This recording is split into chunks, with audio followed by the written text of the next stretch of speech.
മുക്കം നഗരസഭയിലും പരിസര പ്രദേശങ്ങളിലും തെരുവുനായ ശല്യം രൂക്ഷമായതോടെ നടപടി ആവശ്യപ്പെട്ട് മുക്കം മണ്ഡലം കോൺഗ്രസ് കമ്മിറ്റി രംഗത്തെത്തി. തെരുവുനായ ശല്യത്തിനെതിരെ നഗരസഭ യാതൊരുവിധ നടപടിയും സ്വീകരിക്കാത്തതിനെതിരെയാണ് മുക്കം മണ്ഡലം കോൺഗ്രസ് കമ്മിറ്റി പ്രതിഷേധവുമായി എത്തിയത്. മുക്കം നഗരസഭയിലും പരിസര പ്രദേശങ്ങളിലും തെരുവുനായ ശല്യം രൂക്ഷമായതോടെ നടപടി ആവശ്യപ്പെട്ടാണ് മുക്കം മണ്ഡലം കോൺഗ്രസ് കമ്മിറ്റി രംഗത്തെത്തിയത്. തെരുവുനായ ശല്യം രൂക്ഷമായതോടെ മുക്കം ടൗണിലും ഗ്രാമപ്രദേശങ്ങളിലും സാധാരണക്കാർക്ക് പുറത്തിറങ്ങാൻ കഴിയാത്ത അവസ്ഥയാണുള്ളത്. കഴിഞ്ഞ ദിവസം ലോട്ടറി വിൽപ്പനക്കാരനായ രവി പെരിങ്ങാട്ട് എന്നയാൾക്ക് നായയുടെ കടിയേറ്റതുൾപ്പെടെ നിരവധി പേരെ നിത്യേന തെരുവുനായ ആക്രമിക്കുന്ന സാഹചര്യമാണ് നഗരസഭയിലുള്ളതെന്ന് കോൺഗ്രസ് നേതാക്കൾ പറഞ്ഞു. മുക്കം ടൗണിലും വിവിധ ഭാഗങ്ങളിലും നിത്യേന നിരവധി വിദ്യാർത്ഥികൾ കാൽനടയായി പോകുന്ന വെസ്റ്റ് മാമ്പറ്റ KMCT നെടുമങ്ങാട് റോഡിലും തെരുവുനായ ശല്യം രൂക്ഷമാണ്.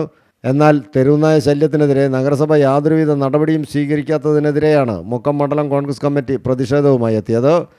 തെരുവുനായ ശല്യം അടിയന്തരമായി പരിഹരിച്ചില്ലെങ്കിൽ ശക്തമായ സമരപരിപാടികളുമായി മുന്നോട്ട് പോകാൻ മുക്കത്ത് ചേർന്ന മണ്ഡലം കോൺഗ്രസ് കമ്മിറ്റി യോഗത്തിൽ തീരുമാനിച്ചു. യോഗത്തിൽ മണ്ഡലം കോൺഗ്രസ് കമ്മിറ്റി പ്രസിഡന്റ് നിഷാബ് മുല്ലോളി അധ്യക്ഷനായി. യോഗം block Congress committee president M. Sirajuddin ഉദ്ഘാടനം ചെയ്തു.